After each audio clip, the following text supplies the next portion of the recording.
All right, next up we got The Tale of the Shiny Red Bike. That is not a scary title at all.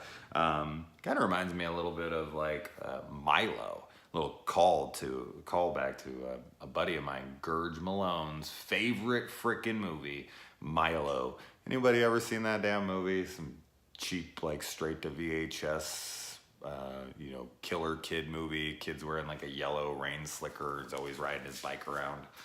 As soon as I saw it, just, anytime I see a horror something consisting of like a kid and a bike, Milo is gonna be the first thing that pops into my mind.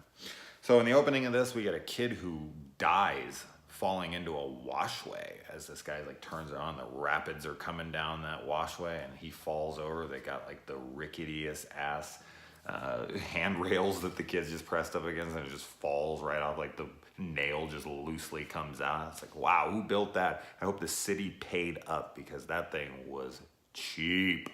My goodness God. And then we fast forward to years later. I don't know how many. I don't think they say for sure. They might have, but I think I might have missed it if they did.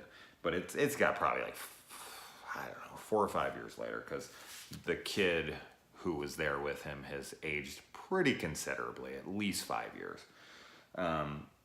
And he just kind of keeps seeing him everywhere. And of course he thinks that he has like sinister intentions, but what he's really doing is trying to warn him that his little brother will be suffering the same fate. And the kid runs over and saves the day, and the kid's remains couldn't be salvaged or found until he paid back his friend for trying to save his life that day. So kind of you tried to save me, you couldn't do it, but you tried. I have to say that this kid, I always think about that. I talk about this a little bit here and there on these episodes and throughout movies. Like the aftermath, we don't get to ever see because the credits roll and that universe is closed to us.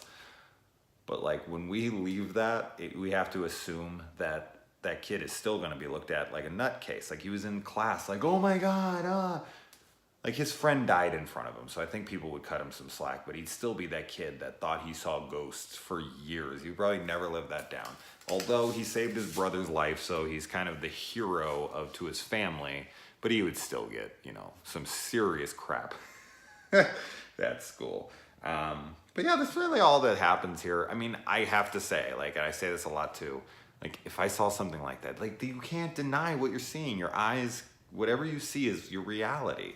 So it'd be hard to ignore something like that. Well, he's not, it's just a ghost, like, and everyone else can't see him. And it's like, but I do. So even if he isn't there, I still see him. It's still terrifying. It's still nerve-wracking. It's still, I can't ignore a ghost like screaming at me or chasing after me. Your brain, you can't do it. So, you could never get used to such a thing. So this is one heck of a curse to have. So yeah, anyway, let's move on.